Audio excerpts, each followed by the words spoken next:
Awwaata kan binne gamma. Sijjamin sooma bardeen gaddatu awwaata kayyuu hin bitu jedhee.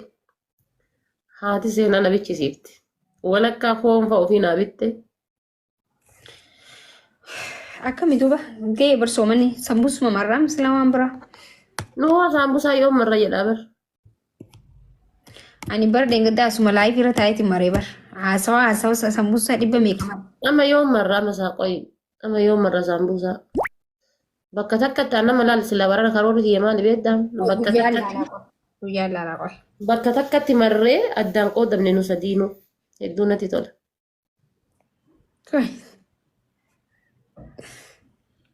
Habiibtiin irratti hin janajjanin ani hinaafaa jira ol jedhiitiin naa waliin taa'ee haasa'e gisee ansitti haasa'u qoftan jedhin naa wajji haasa'e maal akka itti janajjanu dhabe inshaallah gizaawillee taatu harkaa qabaa bara. Guyyaa laaluu jira bar guyyaa itti maru. Guyyaa hagasitti fidde kalandarii keessa dhatte kalandarii tokko si kolfachiise maashaallah. Lubbuutii amshirna eege homaa yaadin isin jedhaa jiraa. No sanii miti wanti na homarsine beeda. Addee hirannaa asirratti haasa'u maaltu barbaachisee santu na homarsise. Kabar addaan qoodanne dhimmaal inshaallah isinii maree isinii dhiisaaree anin. Ini keessa haasa'uu hin dandeenyu. Yaada faati.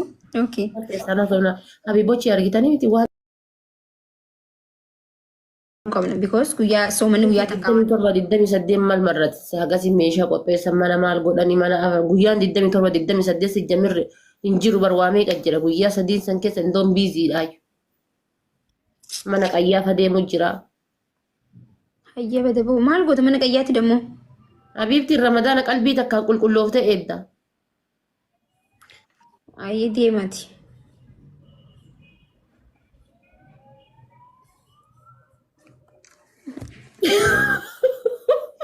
Takkaan dhageenye wallahi. Qalbii takkaan qulqullooftee eedda. Indee maal jechuudha? Innaan dee taaptaaf godhaa. Dhugamaa bar wallahi. Amma. Bakka guyyaa jummata. Boru kamisa laa sanbata xiqqaa wayya. Sanbata xiqqaa deemnee meeshaa barbaachisu hunda binnaa guddaa wixata keessa hojjennu. Zuurii irratti yoo wal geenne magariibatti addaan ni dalla. Magariiba irratti. Wal geenya rakkoon hin jiru. Mana museenaa tagii mana kiyyatti. Habiibti mana museenaati wal geenna haa qulqulleessitu isin nu qulqulleessuu hin dandeenyu dubbii icciitii godhi garuu sitaachaa jennaan dubbadhe. Nu qulqulleessuu hin dandeenyu. Akkasii wayya dhugatti achumatti waan meeshaa hunda meeshaa guutuu hunda qabdi waan ta'eef achumatti waan arraagafan. Very good, nice wala. Dibee marree geessinee jenne laale ariifachuu qabdaati ariifachuu silkii kan akkana waan namni si bilbilaadhu akka waan beellama qabdu anis akkasi dubbii icciitii godhan sitaachaa si kibee. Innaanti ababaa guutaa. Isin firaasaayinaa waan argite hin himinaa isin dubbii warri koomentii kun ammoo silaayyuu hin ciccittanni rabbitu akkana isin godhe takkitti iddeessan dhiiraa dhalaan oduu qabattanii hin dandeettan. Akkas jedhan dhiiraaf dubartiin hin deejjiga waa haasofti. Keessattuu dhiirri faati qoftoon jedhamee waan namni isinii kimee ciitii godhadhaa qabadhaa gadi. Aan dhiiruma dubbii himu rabbiin malee maan na jibbisiisa wallaahi. Osoo abbaa manaa kiyya ta'e ilaala akkanani. Dhugaa rabbi dhiiruma dubbii himu malee rabbiin waan na jibbisiisu hin qabu. Akkamitti dhiirri jedhanii himu. Dubartiin rakkoon qabu hojii isiiti kana malee hin jiraattu. Dhageettee shugguxiitii. Barsan keessumaan haasa'uu qabnaa bar dubaatii asirratti haasa'uu hin himinaan ni jiraas. Dogonkora afaanii na baate jechuudha. Eegaayi. Inni nu usinaan jedhan kun.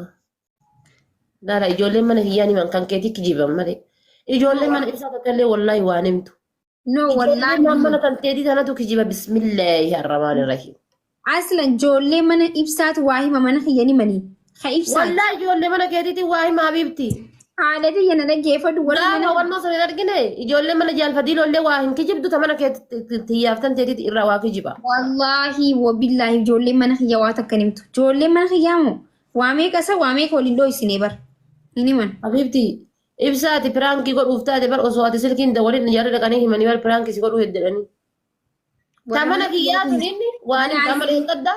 Ijoollee mana asliiti ijoollee mana hiyyaa waa takka hin himtu siin jaadha faatee haayidhi sakaa. Dhageeffadhu amma leengadda laal ani liiviirra jira nama kuma takka.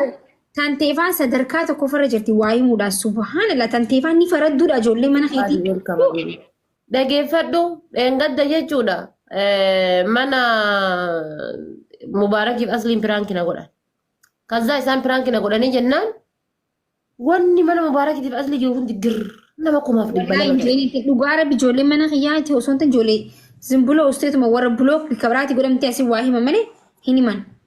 Laa biiftiin kijibanii. Kaza mubarakin jala kaas mubarakin jala kaas dhadhaayi. Mubarakin mana jala kaas jedhani jedhee gisee silkii jala kaas odaa isaan piraankiina godhaaran. Mee mubarak pirankii si godhaa jira jalaan kaasin. Bala isiitiin dheengadda shamarran baala ittiin rasaasa qaran qabne wal dhoofne. Amma simmaa taphtaaf hin goone warri mana kiyyaa kun. Gaafa guyyaa 23 hafarsaa geemii beellama qabaa irraa nafinaa hundi keessaniyyuu waan qabdaniin jajjabeeffadha. Ijoolleen teenata arsii ammoo irraa gadi bu'a. Hamaa keessan, badaa keessan, wallaalaa keessan, jallataa keessan hamma dandeettaniitiin jettaniini rakkin guyyaa isaa sanbaasaa ka'aa komadha. Namni gaafa sirnyaatiif gaafa goraa addaan hafe badii feete yoo qabaate hammeenya feete yoo qabaate guyyaa isaa sanbaasaati. Waan inni isinitti balleesse hunda guyyaa isaa sanbaasaa ka'aatii komadha. Malee sirnya irra dhaabattanii guyyaa isaa irra dhaabattanii ashawaa afaanitti hin arina. Waan akkasiisan isinirraa arguu jira isinirraa jibbee jechuudha. Waan waggaa 3 dura tare, waan waggaa 4 dura tare, wal cafaqaa turtan, wal akaayaa turtan, wal hafarsaa turtanii hadda deebitaniitiin geemii isaa irratti akkas kaleessa akkas nuun jedhaa ture, kaleessa akkas godhaa ture, kaleessa ekelee faarsaa ture, kaleessa ekelee maal godhaa ture. Taata kaleessa atis jetteeni innis siin jedhe bira walii tare obboleessa keetii jechuudha. Hadda sirnya isaati guyyaa isaati geemii qaba. Guyyaa irra wal afoon dhaabatina, guyyaa irra cirracha walitti narina. Kalaas wal bira dhaabbadha. Gaafa duraa walumaan ganda nama daakaa turtan, walumaan dubartiif dhiira walitti daakaa turtanii jechuudha.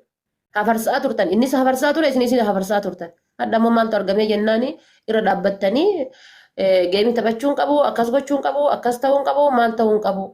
Dhiisaa mataa keessa gadi wal dhahuu. Akkasiisan jibbaan. Geemii beellama kana booda wayiitu deebiin taphadhu. Tiktokii kana keessa yoo lolaa wayii argadhe malee. Alhamdulillahi. Taphatabii tiyeetuun nageessi.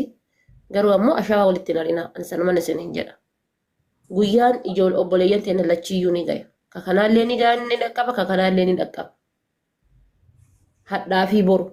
Namni guyyaa takka keessattuyyuu geemii 5-6 taphataa jira. Ebelu dura qabatee ebelu taphachuun qabu. Ebelu shiraaf akkas godhe ebelu sharriif akkas godhe. Shirri isin ooftanii mudhii bira ooltanii laphee biraayyuu gayaa hin jiru. Shira qofa jedhan tiktokii kana.